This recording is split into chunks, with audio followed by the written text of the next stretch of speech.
valoració neuropsicològica després d'un ictus, per exemple, per mi és el punt de partida per entendre quines seqüeles o quines conseqüències cognitives ha donat aquesta lesió cerebral. Ens pot ajudar en el procés d'estimulació cognitiva, de rehabilitació, per saber quines parts estimular i quines parts reforçar a nivell de tractament.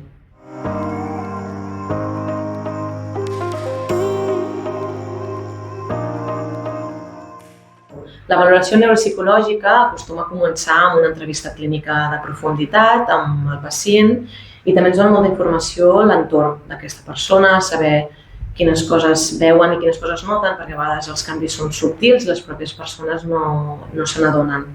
Per tant, ens dona molta informació. Després es fan tot un seguit de proves, uns tests estandarditzats que s'utilitzen per saber com està la memòria, com està la concentració, com està el llenguatge. És veritat que ens fixem molt en quines lesions hi ha hagut en el cervell per intentar avaluar més en profunditat aquelles àrees que poden estar afectades, però es fa una valoració general de totes les funcions.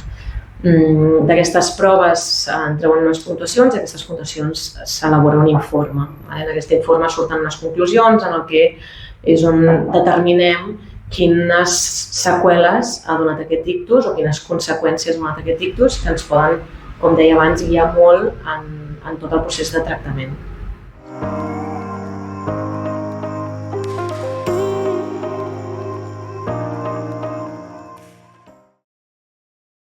El llenguatge és una funció cognitiva que té moltes parts, té tota la part de la repetició, la denominació, tota la part de lectoescriptura.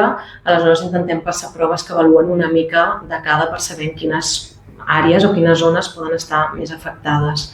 Algunes de les proves que passem, per exemple, són unes imatges que el pacient ha d'anar denominant, dient com es diuen, o també hi ha coses d'escriptura, llegir textos, la comprensió del text.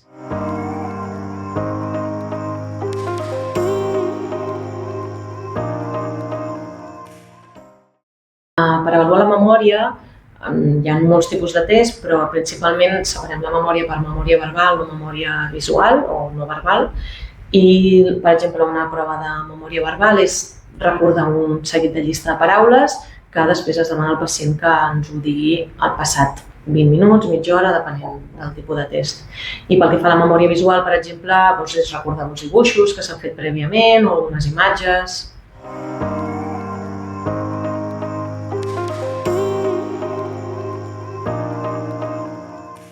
L'atenció, la concentració també està subdividida en diferents tipus d'atenció, per tant hi ha proves que avaluen diferents tipus d'atenció.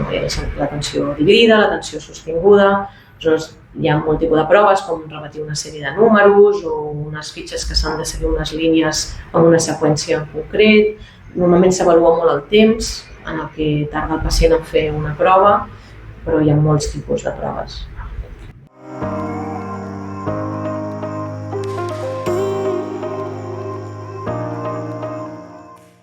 Les funcions executives també estan subdividides en diferents tipus de capacitats i habilitats que són molt més complexes.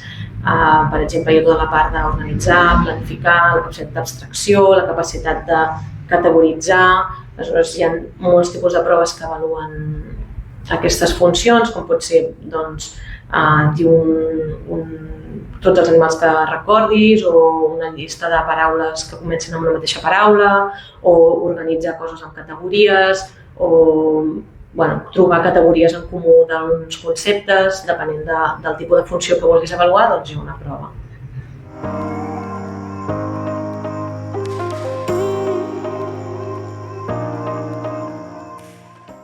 Una altra funció cognitiva que també avaluem són les pràxies, que és tota la part que implica saber vestir-nos o poder construir coses o poder fer uns certs moviments. Aleshores, el que demanem al pacient és que imiti unes postures o que faci uns puzzles, depenent de les pràxies que volem avaluar.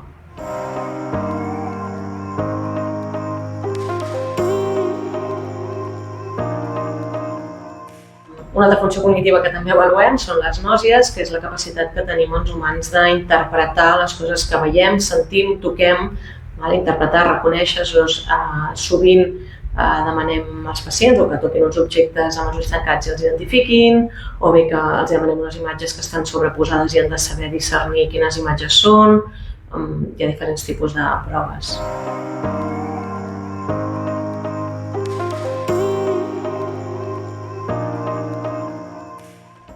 La valoració neuropsicològica mai és una valoració estàndard, sempre els professionals hi hem d'adaptar a la persona que tenim davant.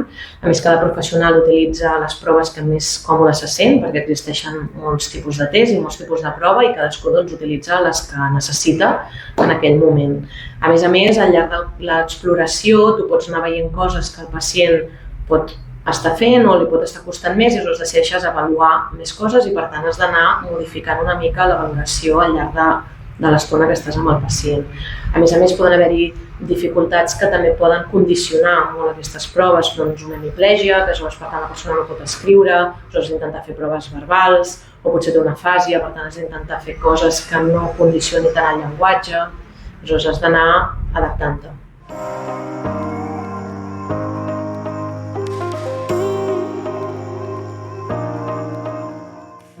La valoració neuropsicològica ens dona la informació d'un pacient en un moment en concret i quina afectació està tenint en el seu dia a dia, perquè el pacient o l'entorn ens ho explica i això ens ajuda a lligar-ho amb una lesió cerebral que ha tingut, veure que concorda el que nosaltres veiem a l'elaboració, el que ens explica el pacient i l'entorn i el que nosaltres veiem a nivell d'atac, a nivell de lesió o a informes mèdics, i amb aquest conjunt és com podem elaborar un pla terapèutic més centrat en aquella persona, no? I poder ajudar-la a fer una estimulació o adaptar coses del seu dia a dia, adaptar la casa, adaptar l'entorn segons les conseqüències que nosaltres podem detectar, que a més poden anar modificant-se a mesura que es va fent el tractament. Per tant, és una valoració que no està de menys anar repetint en certs moments, si la persona ho necessita, per dir, ostres, això ha canviat, doncs potser hem de revalorar aquestes funcions.